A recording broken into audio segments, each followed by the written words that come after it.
a sunny day here at Lord's. It really has been marvellous. An historic day of Test cricket then at Lord's saw England's women close on 21 for 1 in reply to India's first innings of 285 all out. Their innings 74.5 overs. The first ever women's Test match being staged at this ground, witnessed by nearly 11,000 spectators on a warm, hot, sultry day. And England opting to put India in this morning. Nat Sivabrunt winning the toss, opting to bowl first on a pitch that's offered a little bit up front for the seamers, but Smriti Mandana put on a stand of 89 for the fourth wicket with Harmanpreet that formed the bulk of India's first innings. Lauren Filer became the bowler to take the first Test wicket for an Englishwoman at Lord's. She dismissed Shafali Verma, beauty of a delivery to have her caught behind for a 4-ball duck. Yastika Bhatia didn't last too long. Lauren Bell, a beautiful delivery from over the wicket that nipped down the slope to bowl her. Jemima Rodrigues combined first of all with Mandana for a third wicket stand of 64. A couple of Indian wickets were given away, and particularly thinking Rodrigues, Risha Ghosh as well, out cheaply to Lauren Filer. India were in a strong position at tea, 202 for 5, albeit Harmanpreet Kaur had been dismissed on the stroke of the break, giving Maddie Villiers a maiden Test wicket as Harmanpreet was out for 58. 3 half-centuries then in that India lineup, because Deepti Sharma went on to make 57. But from a position of 229 for 5, India lost their last 5 wickets for 56.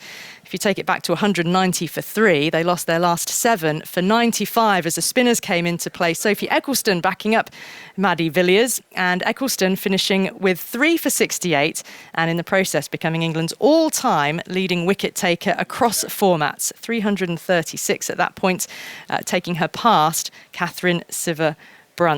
So it is a day that has seen nearly 300 runs and 11 wickets. Tammy Beaumont was that 11th wicket, the first England wicket to go down in her final Test match.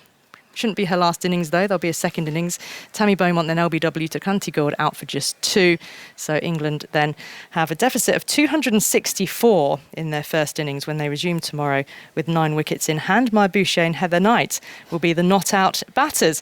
World Cup winner Alex Hartley alongside me, alongside a cricket writer from India, Anisha Ghosh. What do you make of the day's play, Alex? A lot of runs, 11 wickets. Who will be the happier tonight, do you think? Oh, that's a good question, isn't it? I think it's pretty on as even, to be honest with you. India should have reviewed that Heather Knight LBW, therefore India would have been on top of this game. England would have probably sent out a night watcher instead of the captain, Nat Sivabrunt. 10 minutes before the close, wasn't it, that LBW shout came up? Yeah, so, look, I think it's pretty even, Stevens. India were... I'll just pause you for a moment. We're going to go straight down to Melissa's story with Smriti Mandana. Smriti, thank you for speaking to us. First of all, a performance from yourself today, 83 for 108 balls as well. You must be pleased with that performance, if not a little bit disappointed not to quite get over the line. I mean, very disappointed to not get over the line for sure. And I mean, we're going really well. If that wicket would have not, my wicket would have not fell at that point, we would have gone past 400. So a little disappointing in that ways. But nevertheless, I mean, I still feel that we got good runs on the board. When you heard that Nat Sivabrunt on winning the toss had elected to bowl first, were you slightly surprised by that decision, or just happy to get out there and get going on a fresh pitch? I was very happy to get going because in Test matches, sometimes it's if you don't bat for a very long time, especially the whole first day or something, and then you just keep thinking about batting quite a lot. So it's good to get the first innings underway in terms of batting. But yeah, again, I mean, they got 2-3 early breakthroughs. So I wouldn't say that they thought that there was something in the wicket for sure. But they did create few chances. But again, I mean, Jemmy, Harman, Deepti, everyone batted really well. And in terms of the conditions out there, was there any demons in the pitch? We saw a few deliveries turn and bounce slightly, but overall, do you think it's a good conditions to bat in? Yeah, I think it's good conditions to bat in. I mean, it's important to play very late. That was one thing which I thought that worked for all of us. But yeah, again, it's Test match cricket. One ball is going to turn, one ball is going to swing, and they're going to do those things because it's red ball. We're so used to playing white balls that anything happens a little more extra, then we start thinking it's the wicket. But sometimes it's Test match cricket, and you just have to keep going. In terms of adapting between the formats, of course, the T20 World Cup just finished. You've had quite a small window in order to prepare as a team. What's that look like for you to get ready for this test match? I mean, we did we didn't qualify for the semi, so we did get 5 extra days. But we did take a few days off. We did our stuff and get back together as a team. Had 4 to 5 good sessions with red ball, and yeah, I mean, that's how women's cricket we have to get ready for test matches. I mean, we play so much of white ball, but there's one odd test match, and yeah, I'm really happy the way everyone really applied themselves in the practice sessions. Smriti, thank you very much and go well tomorrow. Thank you so much. Just going to head over to Sophie Eccleston, who we've got waiting for us here. Sophie, how are you? Hello, I'm good, thank you. First of all, there we go, getting a bit of a hug from Smriti there on the side. Congratulations, England's leading wicket taker across all formats, overtaking Catherine Sciver-Brunt, one of the legends we've seen in the house here today. How do you feel? Yeah, it's obviously pretty mint to be named the England wicket taker. Like, it's pretty cool to take over Catherine Sciver-Brunt. She was my hero growing up, so yeah, it's pretty special. And I guess when you made your debut back in 2016, could you have imagined where your career is really propelled to already at such a young age? Yeah, it's been a big 10 years, but yeah, no, I would never have dreamt of anything like this, but it's happened, and yeah, I've got no words to be fair. I'm just absolutely buzzing it's happened. Now tell us about the conditions there, because Smriti mentioned a couple swinging, a couple turning and bouncing as you would expect in Test cricket, but was there enough out there to excite you as a spin bowler for what's to come, and obviously picking up a few wickets at the end there? Yeah, definitely from Maddie's end. Maddie bowled brilliant today from that end, obviously in Test debut, which was pretty cool, but there was a bit more spin from that end, probably not as much from the pavilion end, but yeah, it's got to keep digging in and hopefully get a few of the steamers were making it move off the seam, so that was pretty cool to watch. So hopefully it settles down tomorrow, but a bit more will happen for us in our second innings. You mentioned Maddie there and bowling brilliantly. What was it like out there, the two of you, as the spin options? Were there many conversations about plans going ahead? Yeah, it's pretty cool. We played for England together since we were really young, so yeah, to watch him make a Test debut and bowl so well, I mean, it's been pretty cool to watch from the other end, and yeah, I hope it continues for the next innings. It feels quite strange that 4 days ago we were here for the T20 World Cup final, an emotional day, and for a side, a very small window in order to prepare for an entirely different format. So what has preparation looked like for you personally and as a team? Yeah, it was a pretty rough Monday for me actually. Obviously everyone saw how upset I was after the game, so yeah, I went home Monday morning and I was pretty upset. I didn't really speak to anyone on Monday, but yeah, I always give myself a 24-hour rule, and then came back, trained, and yeah, bowled a bit, and then didn't really bowl much yesterday, obviously, and leading into this Test match, so it's been a quick turnaround, but it's been quite nice to get back out there. I can imagine going from 4 overs in T20s to, what was it, almost 22 overs today. How's the shoulder feeling, and what does recovery look like for you at the end of each day so you can get back out there? Hopefully not too soon from an England perspective, but what does that look like for you? Yeah, shoulder's pretty fine to be fair, but it's more mentally to be fair. Obviously you used to obviously have 4 overs, but yeah, 22 overs, I love Test cricket, it's one of my favourites, so I absolutely love being out there bowling. And such a historic occasion as well. First women's test match at Lord's, to see over 11,000 people in today, expected over 38,000 across the next 4 days as well. And seeing the pioneers of the game out on the outfield as well, it must feel really special as a player to be involved in this occasion. Yeah, it was a pretty special morning when I'm walking out the long room and having so many of the ex-players here watching. I think it was pretty cool to see them all on the pitch, like how many people there were, and yeah, like we represented not just ourselves but them as well, and yeah, it was pretty special and once in a lifetime. Sophie, congratulations again. Thanks for speaking to us. Thank you. Thanks to Melissa Story for the reaction from the England and the India camps. Well, I'm sure everyone will be hoping that this isn't, I know what she means, once in a lifetime in terms of getting out here and experience this for the first time, but of course, it will not be once in a lifetime that England's women play a test at Lord's. That should not be the case at all, Alex Hartley. But you were saying, so let's go back to the match. We'll reflect a bit on what both players have said in a moment. Alex Hartley here with Anesha Ghosh as well. Alex, you were just reflecting on overall an honours even type of day, you feel? Yeah, I think so. I think India could have been on top had they have gone for that review. I would have loved to have known the conversation and why they didn't take it upstairs, because I was actually so surprised it was given not out at the time and not out on field, because it just looked very out. Whether or not Sue Redfern thought it was hitting outside the line of off stump could be my only thing there. But yeah, definitely I would say honours even going into tomorrow. Anesha, a story of a couple of missed opportunities for India, do you feel, with the starts that 3 of the batters got with half centuries, and Mandana in particular? 100%. There was an opportunity for the India vice captain to get to her 3rd test century. Sure, she did go past Mithali Raj and Shubhangi Kulkarni to get herself to number 3.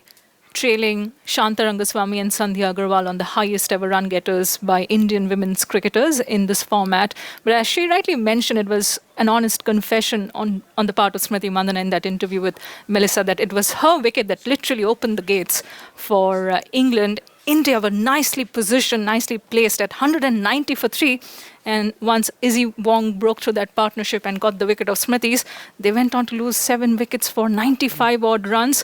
They really left plenty of runs out there on the table. And with Harmanpreet Kaur also stroking a very fluent and dogged half century herself, now becoming, she's scored a 50 in her first outing at Lord's in all 3 formats, first T20Is, then ODIs, and today as well. Quite a unique feat that from the India skipper. And then Deepti Sharma playing yet another lower order, very well-crafted knock, but none of them getting themselves into 3 digits and subsequently on the honours board. I think India would feel they left an important and a big opportunity to make a statement in the first innings with the bat.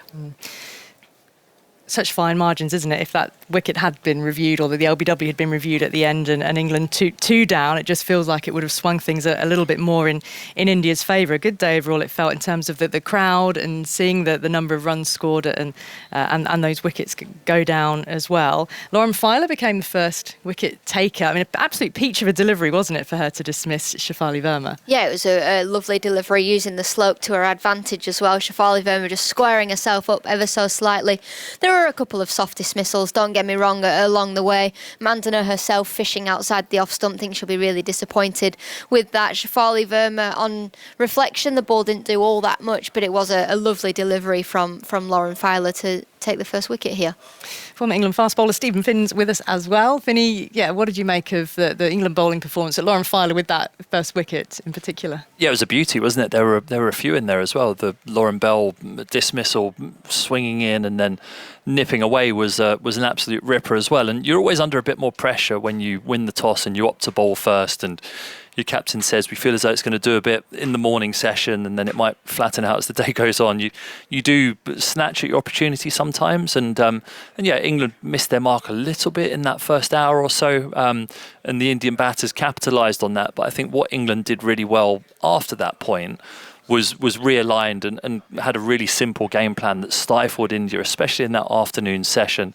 And even though there were a couple of partnerships, they never really got away, which then means that when you do make the breakthrough, like Izzy Wong did, you then all come in piling in behind that. And I think that that's something that England were really impressive with today, was just hanging in there. Because I think the caveat to all of this is, and the thing that can be missed, is that these guys were playing a T20 World Cup final 5 days ago.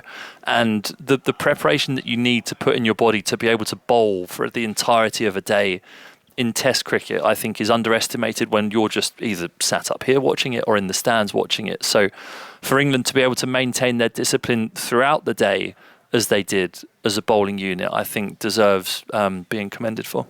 And the stamina as well, bowling those elongated spells. We'll talk about Maddie Villiers in a moment. A 19-over spell either side of T. Just to reflect a bit more on the Sophie Ecclestone story, Alex. She's come through a shoulder dislocation as well in 2023. The journey that she's been on to become England's leading wicket taker now across formats. She sounded genuinely stoked to hold that record now from Catherine Sciver-Brunt, who she's said was one of her idols. She said it was pretty mint, which I thought which really made me giggle. And I love the fact she's not lost that personality and lost that, that little bit of edge about herself. She deserves it, absolutely deserves it. She's an incredible cricketer. What she has done over the last 10 years, I mean, it has been a 10-year career. She's still so young as well. Made her debut back in 2016 and has been world class ever since. So to be able to switch between formats like she does, but to be able to have been the world's best for as long as she has, 2023 picking up 10 wickets against Australia, and then here picking up 3 the back end of the day, and also not being threatened by Maddie Villiers at the other end, almost championing her and saying, you're bowling really nicely, you keep going. She's not a jealous teammate at all. She's not in it for the accolades and the trophies. Obviously a World Cup trophy, everyone's in it for that, but she's not in it for world records and things like that. She's just that good. She ticks them off along the way. And she was happy to allude to just what an emotional day it was for them on Sunday, the World Cup final defeat. And we all saw Sophie Ecclestone on her backside, sitting beyond the boundary, just looking disconsolate, sort of almost head on her knees, with Georgia Vohl's comforting arm, the opposition player, WPL teammates, with her arm around her, consoling her. So yeah, gave herself 24 hours. That's a good rule to have, the 24-hour rule. We can all do with that on occasions if you've had a bit of a major disappointment. But yeah, have to bounce back from that and turn up to play a test match is highly commendable. Phil, you have some numbers for us around Eccleston's. Yeah, the numbers on Sophie Eccleston. Yeah, she began the day on 335 international wickets, level with Catherine Siver-Brunt. Those 3 wickets she took today obviously took it to 338, also going past Elise Perry. Just Julan Goswami with 355, and Deepti Sharma, one of her wickets today, 356, stand ahead of her. Here's another number. She's got 43 test wickets. The most number of test wickets taken is Mary Duggan, 77. So maybe, just maybe, that might be within her sights. And Mary Duggan, one of the players who had a portrait unveiled of them today. The late Mary Duggan, former England captain, still the world's leading wicket taker in Test cricket, but it was quite an occasion before play started, having portraits unveiled of Enid Bakewell, the late Mary Duggan and late Jan Britton, as well as Myrtle McLagan as well, who went on England's first tour of Australia in 1934-35, all part of the day of celebrating women's cricket, and in particular women's test cricketers here on this historic occasion. Maddie Villiers then, Alex, you mentioned her.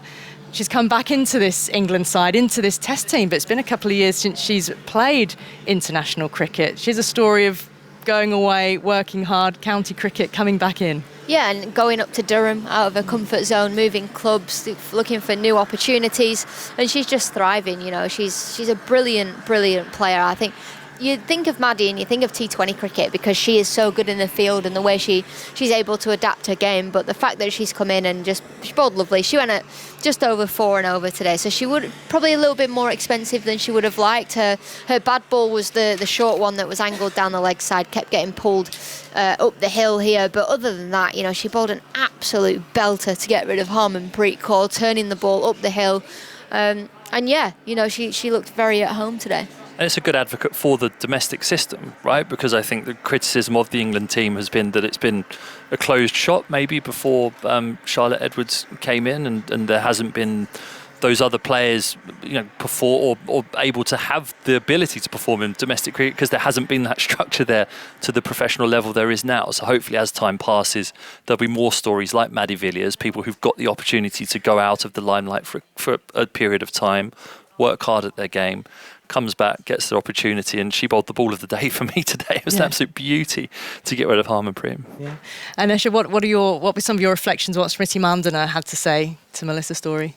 Well, the fact that she missed out on 100 being the foremost of the talking points, and she was playing her 300th international match for India. And hey, you don't get an opportunity to score a test 100 for the first time at Lord's, because it happens only once in 142 years, hey? So she would be ruining that missed opportunity, but Smriti will have a say again when India come out to bat in that second innings. But her role as a vice-captain and how she goes on to shape DRS decisions is also going to be key, because India lost out on what would have been a well-deserved second wicket for Kranti Gaud, because Harmanpreet decided against taking the DRS when Heather Knight was on just a solitary run, and England could well have been 13 for 2. And this decision making around the DRS, I've seen India oscillate between indecision review system to desperation review system. That happened a fair bit during the ODI World Cup that India won on home soil last year. So as captain, vice-captain combination, Harmanpreet and Smriti will have a big role to play should there be similar opportunities coming their way. And as we were recording at the start of this conversation, I did see a lot of the slip catchers having fielding practice under the watch of Avishkar Salvi, the bowling coach, and Smriti herself might be standing at maybe Silly Point with the helmet on and even in the slip cordon. So her role is not over yet as deputy to Harmanpreet. As a good catcher, she'll have a big say even in this bowling innings of India's. Phil, what have you got for us?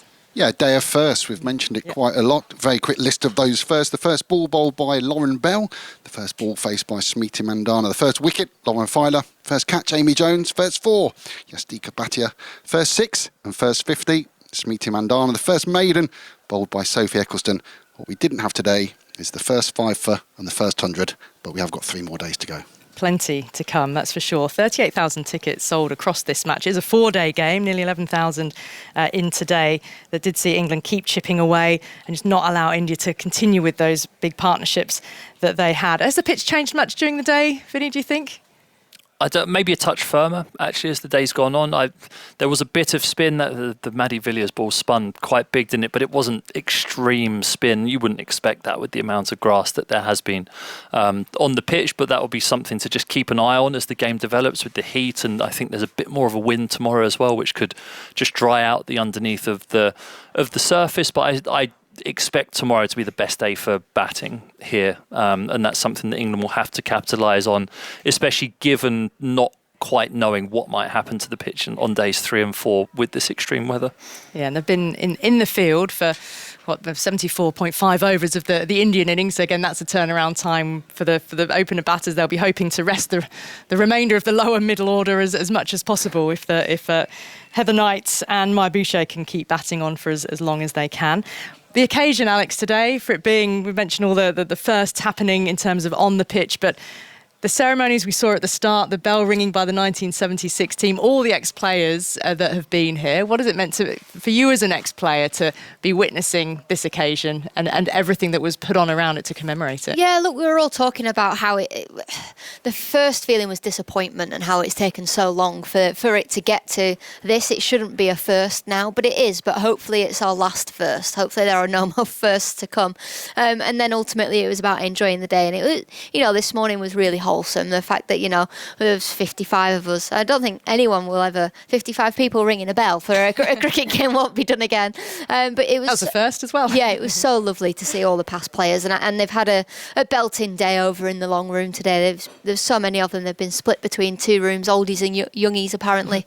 But yeah, it was a beautiful day. And look, it's great for the ECB to recognise that, without those... previous generations of cricketers who paved the way, we might not have even had the opportunity to have a first here at Lord's. So, yeah, a wholesome day, and that disappointment sort of disappeared throughout the day. Yeah, an enjoyable day's cricket, I think, all in all, for all those spectators who are in. Anesha, then, what can we expect tomorrow from the Indian bowlers on this pitch, knowing that they've got 9 more wickets to take and England are 264 behind? Well, I do expect some trial by spin kind of an approach to be adopted by India, simply because they need to take a leaf out of England's bowling book today. The most successful bowlers have been the spinners, 5 wickets shared between Sophie Eccleston and Maddie Villiers.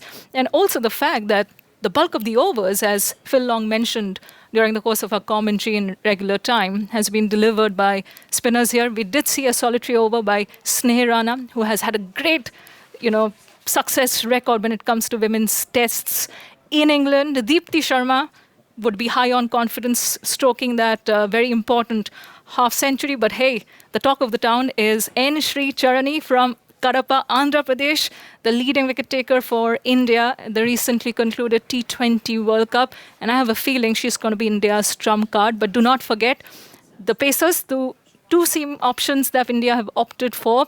Saili Sadgare, wicketless so far. Kranti Gaud getting prodigious movement into the right-handers. So maybe they'll start off with both these seamers and then switch to spin maybe 6 overs into the start of day 2. So in all, keep an eye out for everybody. Dangerous attack. They've all got a role to play. I mean, there were various times in the day, Finney, where questions of, you wonder whether the choice for England to bowl first was the right one. But the way they wrapped up the innings, has that question receded? Yeah, I think it justifies it. I think certainly when you turn up here, even though it was hot, that we were all down there this morning, there's quite a thick covering of thatchy grass as we've become accustomed to seeing here at Lord's. And it does feel as though if you are going to find movement, even if it is a hot day, it's going to happen in that first hour, 2 hours of the day. As it happens, a couple of beauties were bowled in that time, and they did take a couple of top-order wickets. But it was hanging in there through the rest of the day that got England their rewards. And yeah, in a roundabout way, they're probably not too far off what they thought was going to happen. They just probably thought they'd take more wickets in the morning than the afternoon, but it was played in reverse. But yeah, I think 285 felt about right on that pitch. Yeah.